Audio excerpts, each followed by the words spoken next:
Welcome to Industry Vancouver, conversations about the residential real estate industry with Andrew Hasman and Jeff Benna.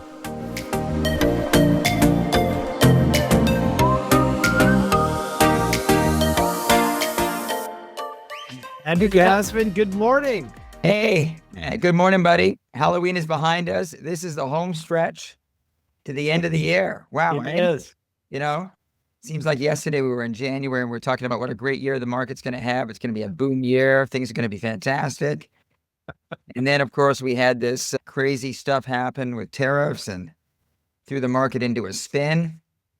And we're still sort of trying to find our way out of this thing. But, I wanted to pick today to do our discussion because we now have the October stats out, which were released yesterday by the real estate board. And I was actually surprised. I actually thought October was a pretty good month. So I was a little bit thrown off because I'm looking at the stats showing the sales were down 14% from last October in the greater region. I just thought they would have been more even with last year. What's your take? Up a little bit from September. I've got a whole diatribe on my regular analysis. Yeah. Before we get into that, though, Yeah. I want to talk about the Blue Jays. Wasn't that the most exciting week? And it just got more and more exciting. We were at a fundraiser event on Saturday night at the Vancouver Convention Center, and they had the Blue Jays on the big screen, and they had to stop the live auction because it was the 10th or 11th inning, and everyone was just watching the baseball game. It was kind of crazy. It's kind of unfortunate because I felt really bad for the organizers. This is a big fundraiser for VGH. And the whole thing was on hold until the game was over. It was just crazy, but it was just a tremendously exciting week. Wow. So much- I was super sad that they lost and super thrilled that they got to compete at the highest level like that. Yeah. I mean, in a 7-game series, there's no one thing that gets you the result. A winning season's just simply the result of a series of probably pretty good days, right? I was super happy to see that the team was so joyful, such camaraderie. They all pulled together and then accomplished as much as they did. I love an underdog story, and I think they did great. They'll get them next year. They lost by a millimeter. Like it was just, the whole series was so close, neck and neck. And, when they had the bases loaded in the prior inning and they couldn't finish it off, and those two guys collisioned to try to chase that fly ball. I mean, it was just like the drama, the excitement. They lost by a millimeter. So in my opinion, it was so close. They weren't the losers. I think they just did phenomenal. You're right. They rose to the occasion. And so in a way, it was just a lot of fun to watch. And it was one of those events that brings the country together, which we kind of needed. Canada needed a win. And in a sense, even though they lost, it was, as far as I was concerned, it was a win. For sure. Yeah. Speaking of winning, we want to offer relevant, actionable information. That said, this is not investment advice, and we're better realtors than accountants, lawyers, and financial advisors. So full disclosure as well, we are owners of Vancouver real estate. We like it when prices go up, and we make a fee when we help you. And if you're enjoying this, forward it to a friend. We love the audience. It's our way of giving back to the real estate community. I think it's always important to hear people that are boots on the ground, talking to buyers, talking to sellers, and getting a really sort of on the ground take as to what's going on in the market. Because when you look at all these stats that come out, they're very general. They are broken down by area of the city, but still they're very general. And so there's things going on at ground level for certain types of properties that are reflected in here. And so you kind of look at these stats and go, really? Does that really make sense? That's not what I'm seeing. But again, you get that when you're working in a specific market in a certain area. This information that's provided to the public, this news release, is much more general in nature, and it absolutely gives you a good idea as to what's going on in the market. But you and I, Jeff, we sort of get to see what the attitudes are, how buyers and sellers are feeling, and what's actually really going on in the market. That's right. And so last week we saw interest rates. Bank of Canada lowered the overnight rate by 25 basis points. Yep. 50 basis points drop in the last couple of meetings, and 100 basis points, a full percentage since the beginning of the year. And, I hear this bandied around a lot, but then I thought, does everybody know what is the overnight rate? And so by definition, the overnight rate is just simply the interest rate at which major financial institutions lend or borrow one-day funds amongst themselves. What it's not the consumer rate. I thought when the last time we spoke that they might hold it where it was. Andrew, you bet correctly the last time we spoke. In their notes, they said growth has softened. Tensions and tariffs are weighing on investment and exports. Inflation is around the target and expected around 2% next year. It seemed like they were kind of signaling that we can expect a pause in any drops coming, subject to change, of course. Yeah, of course. But subject to the data that comes out, correct. So practically speaking, variable borrowing rates should probably edge down as the prime follows. So what is the prime rate? Benchmark interest rate each bank sets for its best customers, and that's used to price most of the variable rate loans and lines of credit. So, And the prime right now is what, 4.5? yeah, well, it would be probably 4.25, maybe 4.45, something like that. Okay, yeah, okay. And then the variable mortgages are lower than that. Usually they're prime less a certain percentage, like 0.6 or 0.8 or something, depending on one's credit worthiness, I think. Is that right? Exactly. Yeah, okay. So as those rates come down, though, we do see increased affordability and buying power. So on $1 million mortgage, 25 basis points gets you an extra $25,000 with your same payment on a 25-year AM and almost $30,000 on a 30-year. Reduces your monthly payment on either side of $150 a month. So definitely helpful and should give maybe a little bit more demand to the market. Certainly it'll help those people that need to buy a place. Yeah, and I think it has. I think there's no question there's a little bit more activity. Even though our sales were down from last October, you said they were up a little bit from September. And it just felt like there was a bit more of a bubbling of activity in October versus September. We seem to have more activity, more calls, more showings, more offers in October versus September, which we expected, right? I mean, if it doesn't happen in October, you're kind of like wondering, when is it going to happen, right? Because November is kind of that month where we start to get really close to Christmas and things maybe tail off a bit. But I think we did see from the Bank of Canada rate adjustment in September, and then October, I think it's pushed a few people back into the market. And it's interesting, Andrew, because when I'm looking, look at Vancouver East attached. So 56 sales in September, 91 in October. So that's up a lot. And it's not that all those sales actually occurred in October. They were the end of September numbers, the end of September sales where somebody gets a place under contract on the 15th, they do all their due diligence, they get through the rescission period, it goes firm close to the end of the month, and then it's a few more days and it gets reported on October 1st. So the fact that we saw that great increase in demand in October, it's actually a hangover from the end of September. Yeah. That all to me sounds pretty good.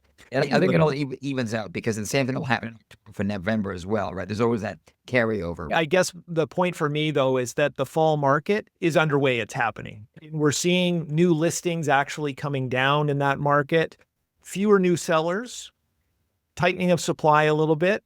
Prices on the HPI were holding fairly steady. So a nice stable market in the Vancouver East detached. Where we saw some big increases in activity were in the attached stuff, townhouses, row, duplex, not necessarily the detached condos and apartments. Actually saw a slight price increase, albeit year over year, we're down almost 9%. 3 years, we're up 20%, and 10 years on that kind of product, we're up even more than that. And what sort of price range are we talking about here, Jeff? Like what the rough average price level of that type of property that's been transacted? So the Vancouver East detached, I think the average price right now is right around $2 million. Okay. So these are duplexes, townhouses, probably. I haven't got that one separated out. I know that the whole attached category is right around $1 million on the east side, just below and just above on the west side. This is a local market. The buyers predominantly are all going to be end users. There's probably not many investors here. It's probably people moving into, maybe they're coming from a condo and they're upsizing into a half duplex or a nice townhouse. Local people, local market, local buyers. Yeah, moving into stuff. I mean, all the stuff that you sold in the last couple of months, all the stuff that we sold in the last couple of months, there hasn't been an investor amongst them. I would not, at least not for us. Most of it, it's just people that need a home, they need a place to live, they're trading up, they're downsizing, whatever they're doing. It's just a local user market. Yeah, no, the same thing. It's all been people we've had a lot of people upsizing, selling a small house, buying a bigger house. Most of them are younger couples. And we've had some downsizes as well. Retirees coming out of a house into a smaller type dwelling, but it's all local transactions, local people. Absolutely. Yeah. Yeah. I think the number that I'm reading across Metro Vancouver, October 2025 sales were still about 14 or 15% below the 10-year average. Yeah. So demand is certainly not overheated. And new listings are up about 16% above the 10-year average. And active inventory is dramatically up, like 35, 36%. So still lots of stuff to pick from, steady demand if you need to sell. It's actually a very pleasant and a nice market to work in. And you know what? Maybe this is the new norm. Maybe we have to throw out those years of 20, 21, 22, and then going crazy in the teens, like 15, 16, 17. Throw those kind of years out because those were kind of anomalies in many respects. You know, foreign buyers flooding in, COVID stuff going on, huge immigration into Canada. Maybe with what's going on now, we're seeing things retract back. This is more of the normal where we're going to see sales more down at this level for quite some time. More of a steady, relaxed market where buyers be competing as much. Sellers are going to have to adjust their expectations. You know, we got very used to in Vancouver, you put a house on the market and within 48 hours, you've got people banging at the door to make offers. Whereas now, be realistic, it might take 3, 4, 5, 6, 7, 8, 10 weeks to sell your house because it's a more normal, calmer market where buyers have options and things are just moving a lot more at a sort of slower, steady pace. What do you think? There's nothing normal about the old normal market. Yeah, well, it wasn't normal, right? You know, if you think about Vancouver from 2013 to 2017 and then 2020 to 2022, those were not normal times. Interest rates were rock bottom or heading down to rock bottom, and they hit rock bottom. We had mass immigration into the country. We had foreign buyers coming in with a lot of capital. And that's all shut down, right? So now this may very well be the new normal for a while where prices just sort of trend sideways. Yeah. And maybe a little bit up, a little bit down. Gone are going to be those years where we saw double-digit price increases annualized consecutively in Vancouver, where we all got used to prices going up. 21% this year, they're up 18%. I mean, that just seems to be done now, right? I like this market. It's a lot better. It's obviously tougher. You mentioned being at the office and not an enormous amount of sales chatter amongst the other agents. Yeah. But it's certainly more pleasant to work in. And if you've got the skill set, which we do, and we can help our clients and serve them to solve their problems, that's really the measure of what it is to be a good agent. Anybody can survive in a market that's going like this, but you need to actually bring some depth and some skill and experience to the table when the market's flatter. Ladder going down. Yeah. And there's lots of objections. Thinking back in my 3 decades of real estate, I got to tell you, I've enjoyed the most when the market is flat, stable, or a little bit on the buyer's advantage where it's sort of heading a little bit lower. Because you're right, the skill set is required and it's just a calmer time. I think people transact, they're much more comfortable versus when the market is rip-roaring busy and prices going up like gangbusters, and it's just a very uncomfortable market. So yeah, I agree. I think this is a really nice time. If you're a seller and you price accordingly, you can sell. This market is fine. And if you're a buyer, you got great opportunity, great selection. It's a nice time to be buying. There's sellers out there, they want your business and they're ready to negotiate. So it's a nice time. You can do due diligence and it's a comfortable time to buy real estate, no question. Absolutely. Let's talk about the budget a little bit. Okay. The caveat still needs to be passed. That's a whole other story. So the 5 key points that were pertinent to government spending, a little bit about the housing and affordability and some of the other things. Government spending and savings. Ottawa's planning on a big spend housing infrastructure over the next 5 years. And they're also promising to cut costs. So they want to save about $60 billion over the next 5 years, mostly by trimming government programs, cutting consultants, and merging departments that do similar work. So that actually sounds good. The downside, I guess, is when I believe it, but we'll see what happens. no, me too. They're talking about 40,000 federal jobs are going to disappear gradually, mostly though through retirements and hiring freezes. So I think there's a natural attrition to any employed situation. And it doesn't, like, they're not doing a big, 40,000 people, tomorrow morning, you're gone. Yeah. It sounds like they're taking a much more measured approach. I think it's over like 5 years or something. And, we look at how many people got on the public sector payroll during COVID and at the tail end of the last government. 10% reduction helps. And I think it's sort of going in the direction of being more efficient, which I like. Again, these budgets, $78 billion deficit this year, and then it's going to slowly come down, they say. But, you have to take it with a grain of salt. Who knows? I mean, these are just big numbers. And I think there's a massive amount of the budget. I think the second line item is interest on the debt. That's how big it is, right? It's just massive. You know what, Andrew? I did something that I thought was pretty interesting. Yeah. And what I wanted to do, we'll get back to the other points in the budget, but I thought this was a particularly fun way to look at it. So I took the idea of viewing Canada as a house. So in one version of this, I said Canada's economy is $1 million house, and that put the GDP at about $3.2 trillion. And based on that, $1 million house, the house earns about $160,000 a year. That's their income. Yeah. It's currently got a mortgage of about $424,000. Okay. Not bad. It's going to borrow $25,000 this year to do some infrastructure projects. Think about renovating your kitchen or half a bathroom or whatever $25,000 gets you. And it pays about $18,000 a year in interest. So there's a lot of heavy spending on home renos while cutting costs, so not bad. So still living quite comfortably, but not paying the mortgage down yet. Yeah. So when I think of Canada in those terms, I think, oh gosh, you know what? If you met somebody on the street, they had $1 million house, $400,000 mortgage, they're making $160,000 a year, building towards something bigger and better and trying to keep their costs under control, that actually sounds okay. But then I went another step further and I said, what about if we look at Canada's net worth as $1 million house?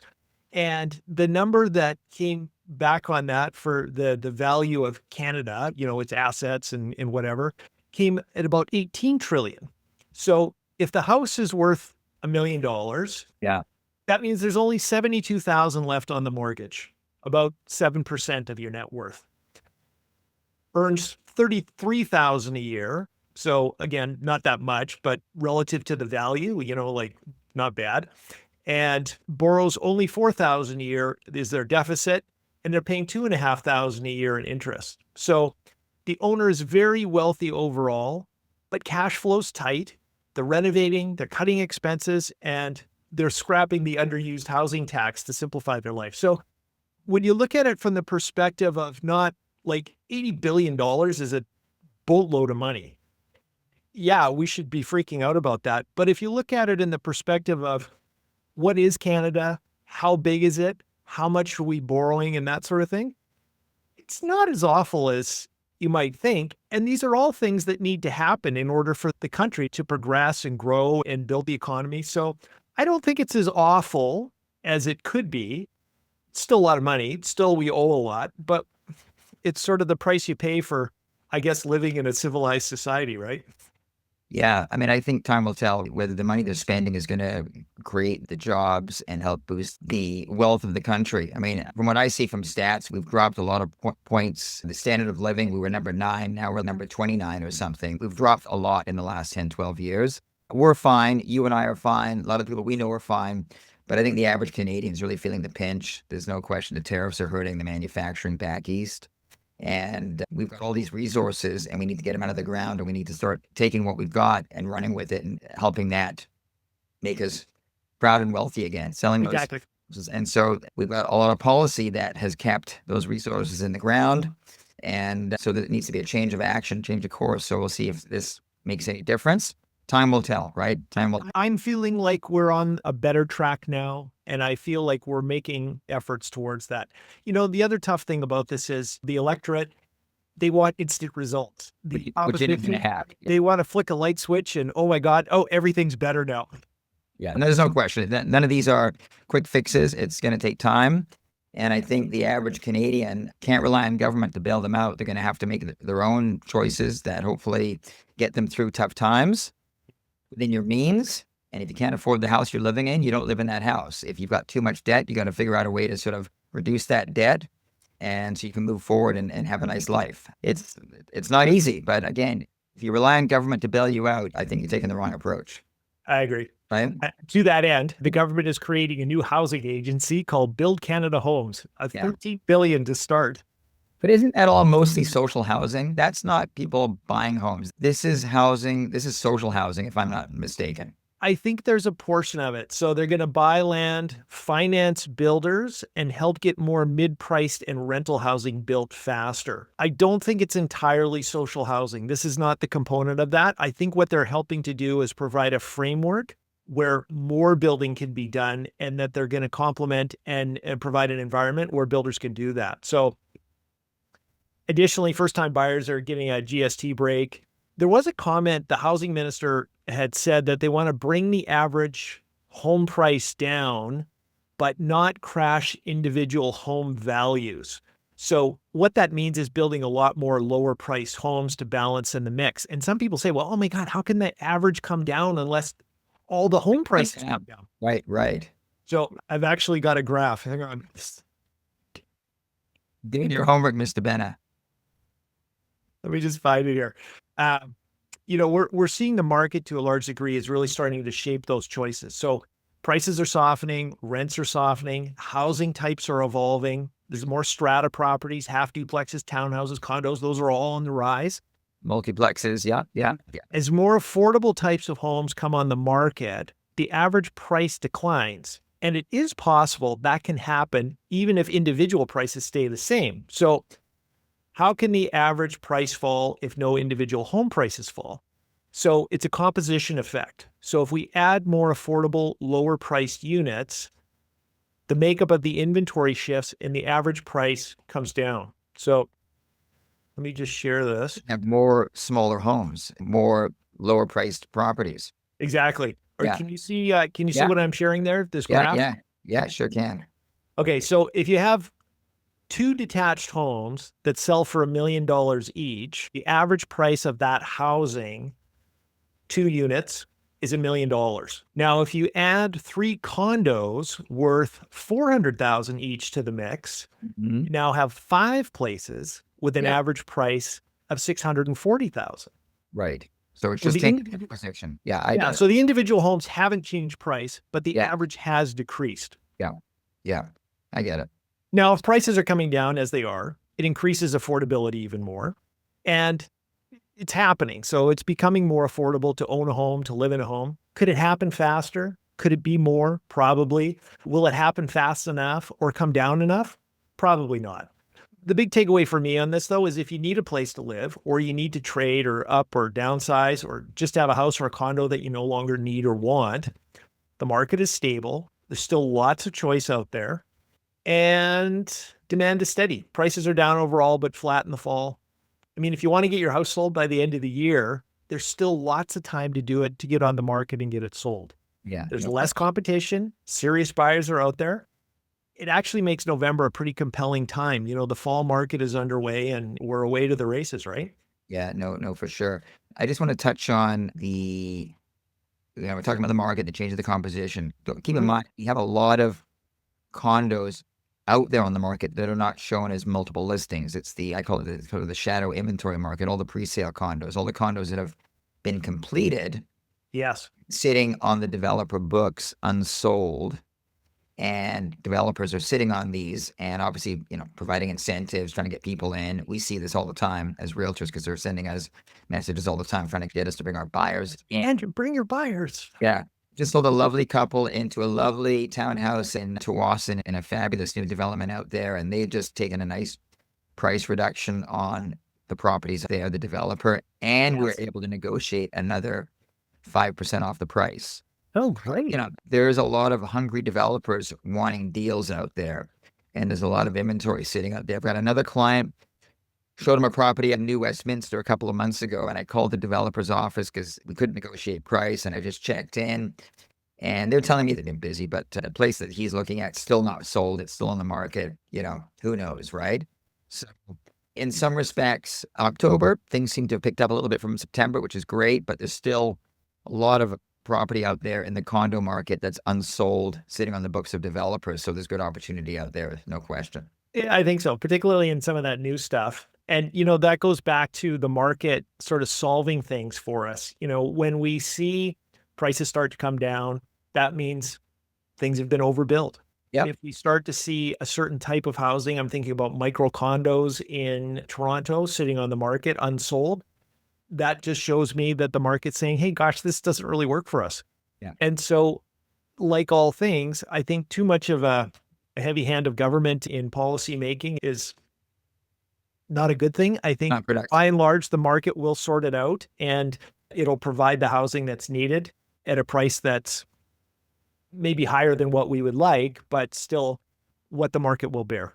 Yeah. And there's no question. I think things are a little bit more affordable now. Interest rates have come down. The Bank of Canada rate, I think, did it not peak out at 5% and now it's at 2.5%? Is that about right? It's come down. That sounds right to me. It's come down half, right? It's come down a long way. Yeah. It's indicative of a weak economy, right? The interest rates usually fall when economic activity is weak. So like the BOC said, most likely December is going to be a pause, but that'll be reliant on what the data looks like between now and then and what's sort of happening with inflation, right? Same with the US. I think they've hit a pause as well. But the lower interest rates are indicative of a weak economy. So more affordable, so we'll take it. And hopefully we'll see things sort of remain steady. I don't see there's any boom on the horizon. It's a much more normalized market where sales will continue to trend below the 10-year averages, but hopefully steady, prices sort of holding fairly stable in very general terms, and a good market to buy and sell. Yeah. They're also getting rid of the underused housing tax at the federal level. I think they're saying that it was more problematic to collect than the benefit of getting it.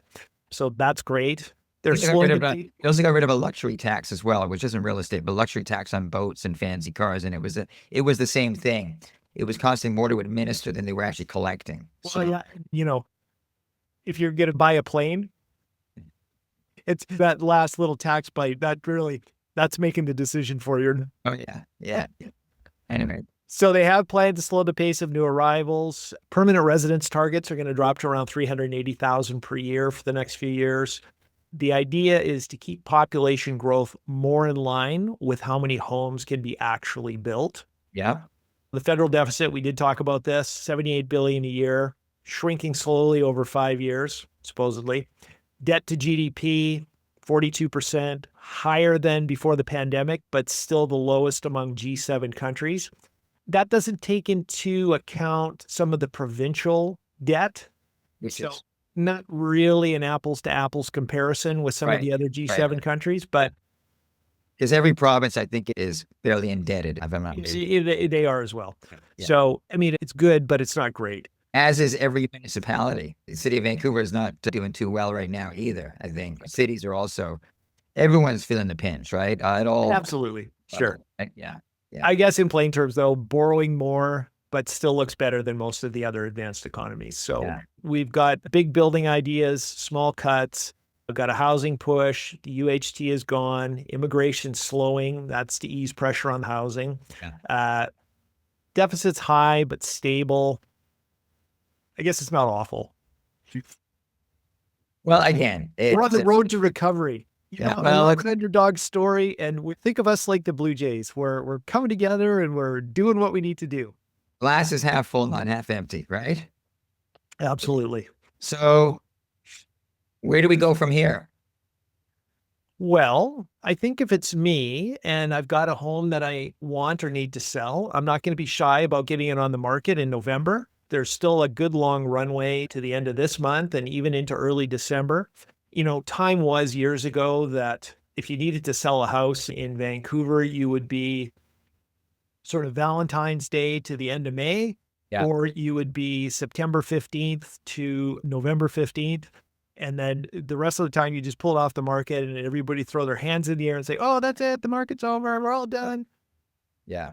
That's not the case for me anymore. I mean, I can remember a number of times in the last few years working right up until the Friday before Christmas Yeah. and straight through the summer with the pedal to the metal. So I think a lot of those long held myths about market timing in Vancouver are behind us now. With more technology, with more efficient systems, with buyers having access to more information and better information faster, I think the market has become much more liquid for a larger part of the year. And so if you do have a desire to move, there's nothing the matter with getting on the market and going in November. Like I said, the main benefits are that you've got less competition. The buyers that are out there are still serious and need to buy. And it can be a great time to do something. I can remember one year going back about 20 something years. My largest transaction of that year was a transaction we did on December the 24th around 12 noon on that day. It was just crazy. You just, so you never know, but there's always people for whatever reason have to buy and sell. They got something going on in their lives. And it doesn't matter which time of year, but a lot of times that does transact end of November into December. So yeah, I agree. There's always people that need to do. And you're right. People have access to pretty well all the information now. So they can be just surfing on their couch, on their computer, and they can see a property that just fits the bill. It just hit the market. And you and I get that call at 9 a.m. on the morning of December the 15th, and they want to buy it and they want to sell. And all of a sudden, you're putting it together 10 days before Christmas.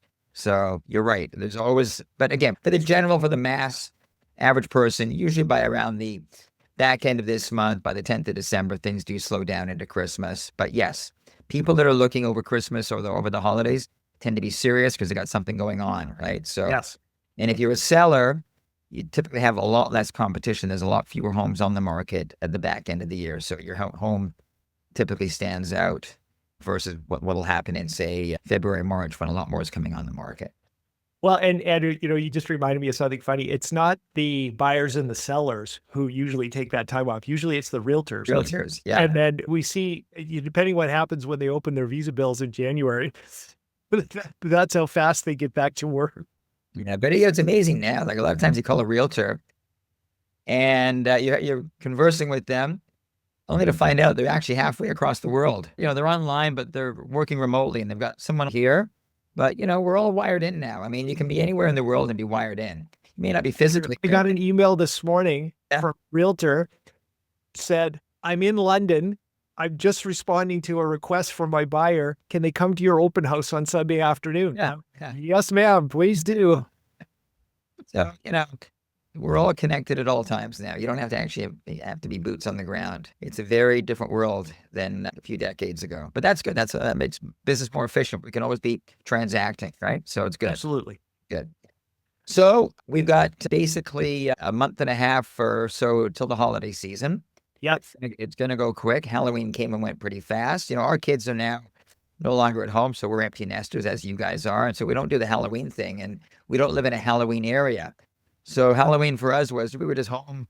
I bought a box of candy thinking just in case. And, Jill and I ended up eating it ourselves. We didn't have anyone at our door and sort of almost forgot it was Halloween. But then all of a sudden, before you know it, it's time. This run between now and Christmas goes pretty fast. It's a pretty fast run. It does. Full confession. Heather bought the good box with the Snickers and the M&Ms in it. And I just went to town. So yeah, and the Twix and the Mars bars. We got the same box. I got it at Stong's, probably near you. Yeah. Box, right? So we've been pressing on that since Halloween. But anyway. Yes. That is not a paid promotion for Stong's, by the way. No, it isn't. But it was just, Halloween came and went. And we don't do the trick-or-treat thing, obviously, because the kids are gone and we have no one knocking at our door. You probably have people knocking at your door, I would imagine. We did. There was quite a few. Yeah. You live in a Halloween. You live in a much more fun area. Yep. I think the lots are smaller. The kids find it more efficient. Yeah. But we don't put the pumpkin out. We keep our lights dim. So they probably look at our property. Nah, next, right? Yeah. Anyway.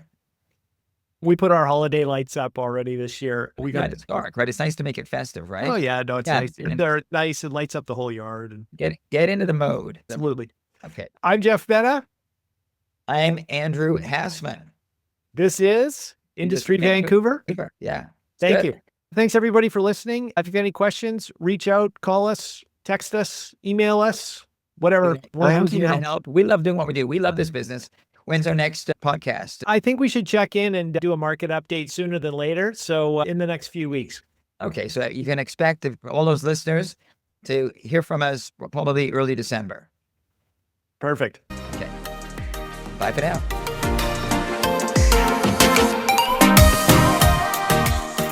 Thanks for tuning in today. We appreciate your time and your attention. If we can be of further help or information, we look forward to hearing from you. We respectfully acknowledge that we live, work, and play on the traditional territories of the Coast Salish people, including the Musqueam, Squamish, and Tsleil-Waututh nations.